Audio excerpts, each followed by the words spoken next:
I created the Traveled Scholar as part of my undergraduate honors capstone project. This was before I knew much about the rhetoric of web design, so for my final project in this class, I wanted to do a rhetorical analysis of my site and make adjustments based on the findings of that analysis. I found two major areas of improvement for the Traveled Scholar: the usability and the accessibility of the site.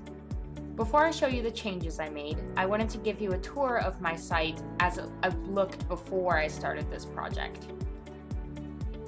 The purpose of this website is to present the 5 most common types of study abroad programs in terms of how a program can best fit a student's personal, academic, and professional goals. In getting started, I provide a tool for students to reflect on their academic, professional, and personal goals. Then, I provide statistical information which I think will be beneficial for my audience. In knowing your options, I introduced the program types: branch, reciprocal, faculty-led, direct enrollment, and provider programs.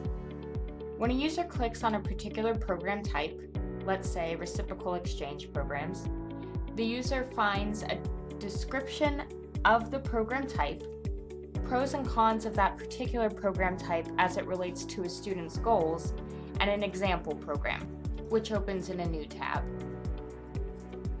Because of our class discussions on usability, I wanted my site to be really user-friendly. There are lots of websites about studying abroad out there, and I know if my site is difficult to navigate, users will just leave in favor of a more accessible site. One of the things I think my site is most lacking is internal links. Internal links direct users to another page on the same website. They're important because they allow users to navigate a website and help establish information hierarchy for the given website. I found that the Traveled Scholar has lots of content pages, but these pages aren't really connected through internal links. For example, once you click on a program in Knowing Your Options, you can't easily get back to the master list of programs. This might make the user think they have explored all of the program types, even though they haven't. While you can access the master list through the website's main menu, if you know to look for it there, I decided to add a button which will take users back to the master list.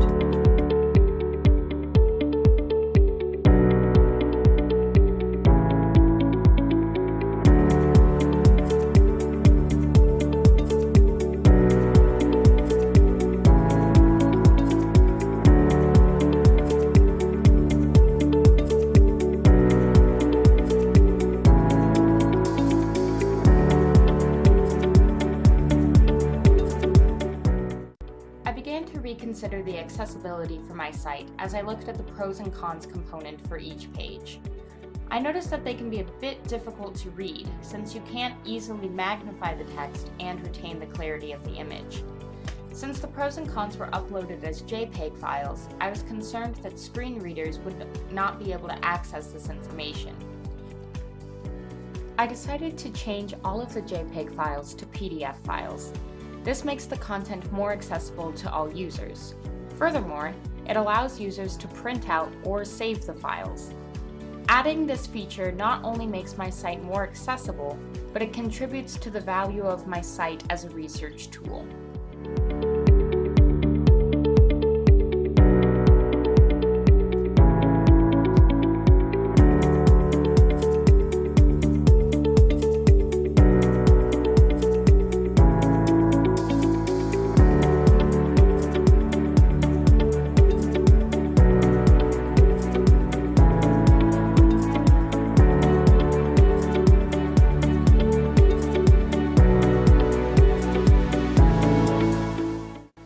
Just a few examples of the changes I made to my site based on my rhetorical analysis.